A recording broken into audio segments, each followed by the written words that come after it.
Williams, good afternoon. If you go ahead and take your place at council table, make yourself as comfortable as possible.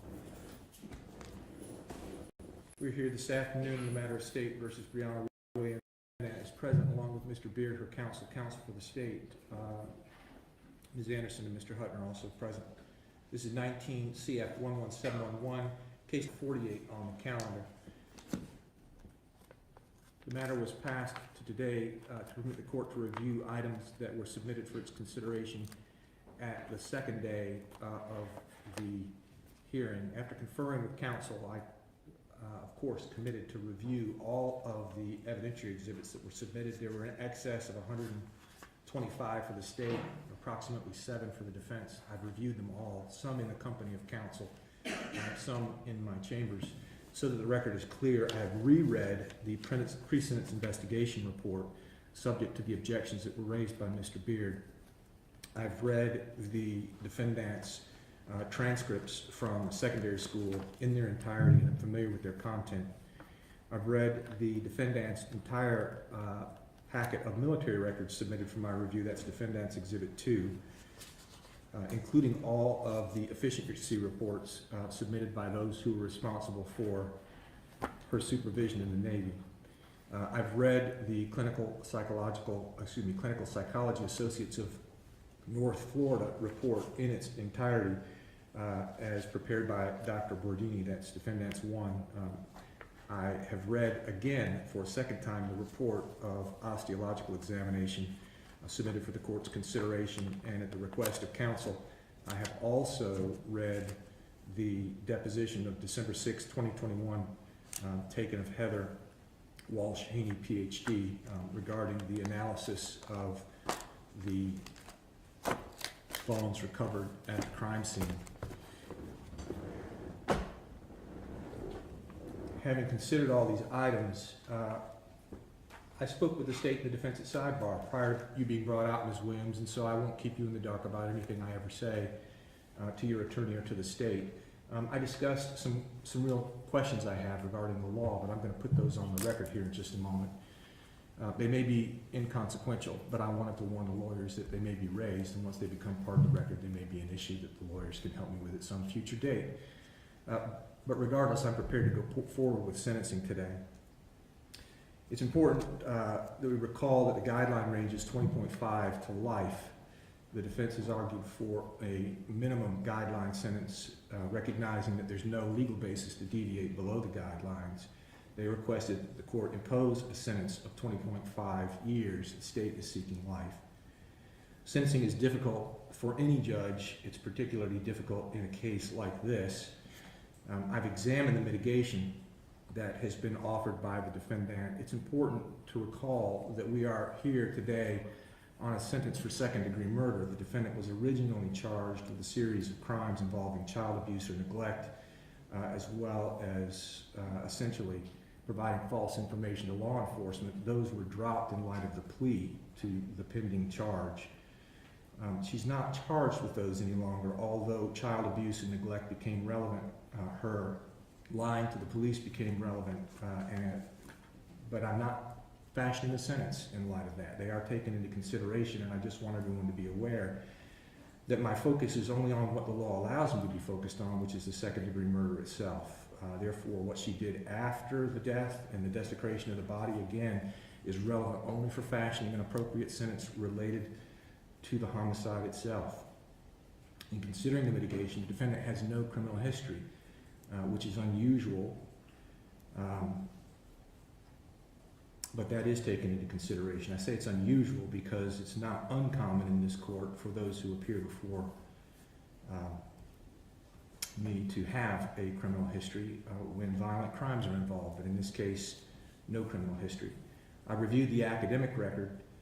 She has high achievement, and she did accomplish certain things at the high school level in spite of difficult family circumstances, and I recognize that and take it into consideration. I've reviewed her military history. She volunteered to serve and served honorably. The reviews that I received regarding her performance from those responsible for overseeing her work were all outstanding. They recommended early promotion in every one. She served well. In spite of that, I heard evidence at the sentencing hearing regarding collateral behavior outside of her specific military duties, involvement with other sailors that's potentially prosecutable as a crime in the military under Article 134 of the Uniform Code of Military Justice. And so while she's got exemplary service, she's also carrying on other relationships that are subject to potential criminal prosecution in the Navy, and all of those things were considered in determining whether it was a mitigating factor. Dr. Bernini's testimony was considered as well. Her family history included a mother and father who were unmarried at the time of her birth, a father who was not part of her life, active part of her life until late high school, a mom who was not actually raising her. She was raised by extended family, and the family environment was unstable, and there was a resulting allegations of abuse. That's also tragically common for those that appear before me. The evidence offered by Dr. Berdini was not offered as justification, but as a way of explanation, and the court accepts it as such. He acknowledged that his opinions are based on objective analysis as well as subjective opinions. That's why he's an expert. Multiple diagnoses were rendered, and the court has taken all of those, all that testimony into consideration. One of the things that the court asked was whether or not the diagnoses and findings were descriptive or predictive, and he said both, meaning that it provided a context for the crime, but also it would continue to persist, which means that given the right circumstance, it creates concerns for me regarding danger to the community. To the extent she might find herself in similar circumstances with ongoing psychiatric issues that are unresolved, it creates the possibility for a repeat offense. The court takes that into consideration. Beyond that, there was not additional mitigation offered for the court's consideration of any consequence. The state offered essentially an aggravation of the circumstances surrounding the crime itself in light of the relationship that the defendant had with the victim, her daughter. The court heard testimony over several days regarding the substance of the investigation. There was no opinion regarding cause of death. There could be no expert opinion because the defendant disposed of the body in such a way that it prevented any analysis that would result in an expert opinion. That does not mean that the court cannot draw its own conclusions, and so based on the following factors, I'll tell you the conclusion that I believe most appropriate. Again, in considering the allegations of second-degree murder, the evidence before the court is that the victim was not valued from the time of conception by either her father or mother, that her mother suffered, the defendant, from an eating disorder, that the father complained that the victim was not being properly fed. The defendant then removed the victim from daycare approximately 4 months to the victim, prior to the victim's death. Taylor remained home alone and unprovided for throughout that time period. There was no significant purchase of groceries during that time period. There were some fast food purchases, but no more. No significant food in the home or the apartment. The food present in the refrigerator was unfit to eat. There's a hole in a juice can from which, well, there's a hole from a fruit can from which juice could be consumed. That was an argument made by the state, and that is supported by the record. There were photos submitted for the court's consideration, and I did notice a change in the child's appearance, particularly immediately surrounding the time of death. She appeared small and as if she were losing weight. Again, we have no opinion regarding the cause of death because the defendant acted in a way that prevented that review.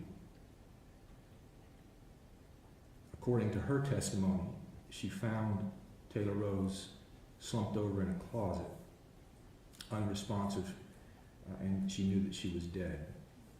Thereafter, the defendant failed to report the death of her daughter She then lied to law enforcement repeatedly over the course of the investigation in order to conceal what she had done, which was to transport the body out of state and dispose of the body, which this court construes as a consciousness of guilt. When the bones of Taylor Rose were analyzed, they were consistent with malnutrition. There is evidence in the record then to draw the reasonable inference that although firearms were present and blood splatter was documented in the bathroom, the death was in all probability a consequence of starvation. There was a failure to act where you have a duty to act. You had a duty to provide care for your child, including the provision of food, and over the course of a 4-month period failed to do so, resulting in her death. Coming now to the sentence, if you please stand with your attorney. Considering the aggravating and the mitigating factors, wanting to ensure that the community is protected and that a sentence is rendered in a way that does not dishonor the death of Taylor Rose,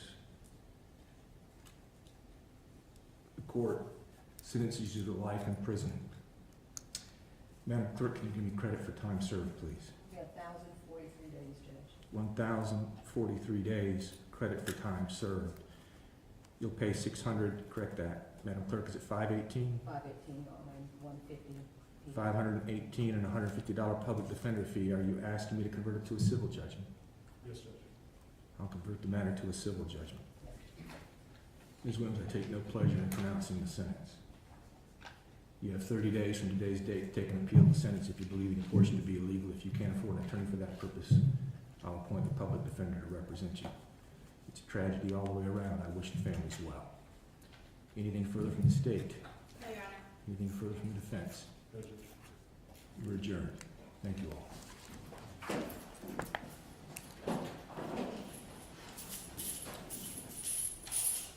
Just one moment. Before we take her out, just one moment, Mr. Beard. Madam Clerk, Yes, sir.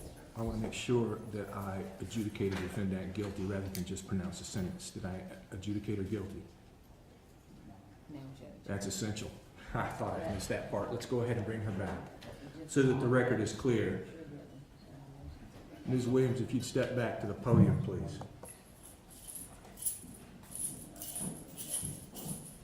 I moved right into the sentence, forgetting that the jury, this is not a jury trial, but a plea. I adjudicate you guilty in light of your plea. I find a factual basis to support the plea.